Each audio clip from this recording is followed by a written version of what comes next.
Oil, stew, bread, and axe. These were miracles that were performed with the school of the prophets. To understand a little bit about that school, it was actually started by Samuel years before. Samuel had gotten discouraged with the older generation. He'd kind of given up on them. So he started an education program where he went to various cities and he taught young men to be men of character. And he taught them to love the Lord. And he taught them to read and to write. This was basically a illiterate nation at this point. I personally felt that, or feel that the school of the prophets influenced David. For some reason, he knew how to read and write. He loved the Lord and was a man of character. Samuel died discouraged, not realizing what he had done. By setting up that school of the prophets, he had literally influenced the coming kingdom when David and Solomon would rise and take over and be men of character. Well, when we come down to this story, you have it been ran by Elisha. Now, remember, we talked about the miracles of Elisha compared to the miracles of Elijah. John the Baptist was more like Elijah, and Jesus was more like doing the miracles of Elisha. Well, these miracles are a good illustration of how Jesus performed miracles that were mostly helpful to people and met needs. We see the miracle of oil. Now, the widow was going to have her children taken away and made slaves to pay off a debt. This was common. This was allowed. This was legal.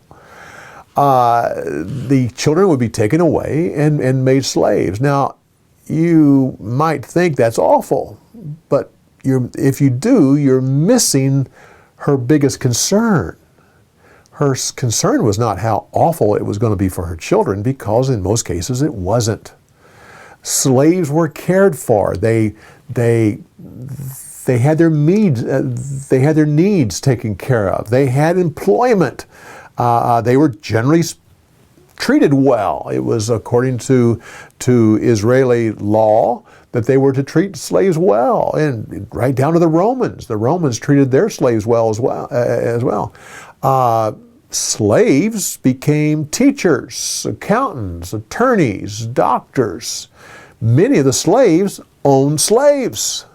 And so it was actually, these children would probably be cared for. No, going into slavery was not the issue that the mother was concerned about. The issue was this, is that Israel was for most purposes, was a pagan nation. They worshiped false gods.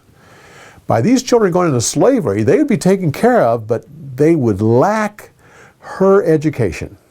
There would be the separation of the family. These kids would be raised in homes where they would be taught to worship idols. The mother was concerned. This was a hardship. And she went to the prophet. Now, the stew, these wild gourds that were, these were probably a melon that grows down in the area of the Dead Sea.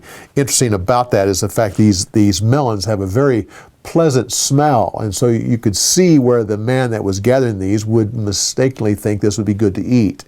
That's kind of interesting. The bread. The first fruits. The people brought the first fruits. Now, according to the law of Moses, this was to be brought to the priest, not to prophets. But you have to understand, the men of Israel, the farmers, were not allowed to go to Jerusalem, and they did not have the priest. They were all down in Judah. Most of the Levites had left. So it was a custom then to, if you were a follower of Jehovah, you took your bread and your first fruits to the prophets. This was not a overly generous thing, since most of the people in the land served Baal or other gods and took their bread to those prophets and priests. But where it was, this was a good thing for the prophets, and they received them. But in this case right here, the emphasis is the multiplication. 20 small loaves of bread. They're just little tiny loaves. And 100 men.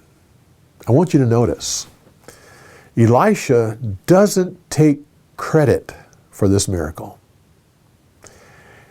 And we think about the miracle of Jesus taking the bread and the fish, and he fed 5,000 at one time, 4,000 at another.